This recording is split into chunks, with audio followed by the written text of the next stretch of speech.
ठेवला असता. होय मित्रांनो, आज मी तुम्हाला वेगळी गोष्ट सांगणार आहे. माझी गोष्ट YouTube वरील कॉपी केली नाही बरं का. माझ्या गोष्टीचे नाव आहे साहसी भगत सिंग. साहसी भगत सिंग. तेव्हा भगत सिंग फक्त 8 वर्षाचे होते. ते त्यांच्या अंगणात मित्रांसोबत खेळत होते. तेव्हा त्यांचे लक्ष काकांच्या हातातल्या बंदुकीकडे गेले. तेव्हा भगत सिंगनी विचारले, चाचा जी यह क्या है और इससे क्या होता है? लहान मुलांना खेळातल्या बंदुकीचे खूप आकर्षण असते, पण ते तसले आकर्षण नव्हते बरं का. तर तो हा एक संकेत होता. काकांनी भगत सिंगला सांगितले, बेटा भगत, ये तो बंदूक है और इससे गोली चलती है. हम इसका इस्तेमाल करके अंग्रेजों को हिंदुस्तान से बाहर भगाने वाले, मगर अभी तू छोटा है, पढ़ाई कर. याच्या 2 वाक्याचा छोट्या भगत इतका परिणाम झाला की या बंदुकीचा वापर करून आपल्याला इंग्रजांना हिंदुस्थानातून बाहेर हकलून द्यायचे या एकाच विचाराने ते सर्वत्र वावरू लागले. जालियनवाला बाग हत्याकांडाच्या घटनेचा भगत सिंग याच्या खोलवर परिणाम झाला. 30 ऑक्टोबर 1928 रोजी सानट कमिशनच्या विरोधात निदर्शन करत असताना इंग्रजांच्या लाठी हल्ल्यात लाला लजपत राय यांचे निधन झाले. याचा बदला म्हणून भगत सिंग, सुखदेव व राजगुरू यांनी डिसेंबर 1928 मध्ये स्कॉटची हत्या करण्याचा कट रचला. मात्र प्रत्यक्षात इंग्रज अधिकारी सॉन्डर्स मारला गेला. त्यामुळे तिघांवर खटला चालवला गेला. लाहोरच्या सेंट्रल जेलमध्ये या तिघांना ठेवण्यात आले. त्यांना फाशी शिक्षा ठोठावण्यात आली.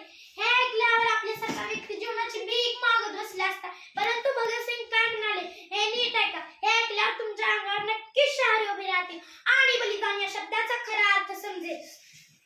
यावर इंग्रज अधिकारी म्हणतात, भगत सिंग, तुम्हें और तुम्हारे साथियों को कोर्ट ने फांसी की सजा सुनाई. यार भगत सिंग, ये तो बड़ी खुशी की बात है, ये तो बड़ी खुशी की बात है. यावर इंग्रज अधिकारी म्हणतात, व्हाट, तुम्हें फांसी की सजा सुनाई और तुम खुश हो रहे हो? अभी तुम्हारी एज क्या है? इस एज में तो आदमी ने ड्रीम डिजाइन करता है और उसे पूरा करने का ट्राई करता है. यार भगत सिंह म्हणतात, ड्रीम तो मैंने जी बचपन में ही देखा था.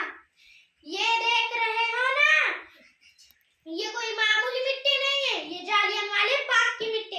इसमें मेरे देशवासियों का लहू मिलाया है ताकि वे मेरे सपने, मेरे मकसद और मेरे वजूद को याद दिलाती रहे, जिसका नाम है आजादी. आजादी. यार इंग्रज अधिकारी म्हणतात, तुम्हें क्या लगता है तुम्हें फांसी से आजादी मिल जाएगी? यार भगत सिंह म्हणतात, मुझे पता है कि मेरी कुर्बानी यूं ही जाया नहीं जाएगी. यार इंग्रज अधिकारी म्हणतात, देखो Bhagat Singh, you are good human being. बस एक बार तुम हमारी गवर्नमेंट को अपलॉजी लेटर लिख कर दो. मैं कोशिश करूंगा कि तुम्हें फांसी ना मिले. यार भगत सिंह चिड़ून म्हणतात, जब मैं 8 साल का था तब मेरे सुवर्ण सिंह चाचा शहीद हुए थे. जब मेरे गुरु करतार सिंह ने जान की कुर्बानी दी तब मैं 8 साल का था. जो बच्चा कुर्बानी के बीच पला बड़ा हो, आप सोच भी कैसे सकते हैं कि आपकी सरकार को माफीनामा भेजेगा.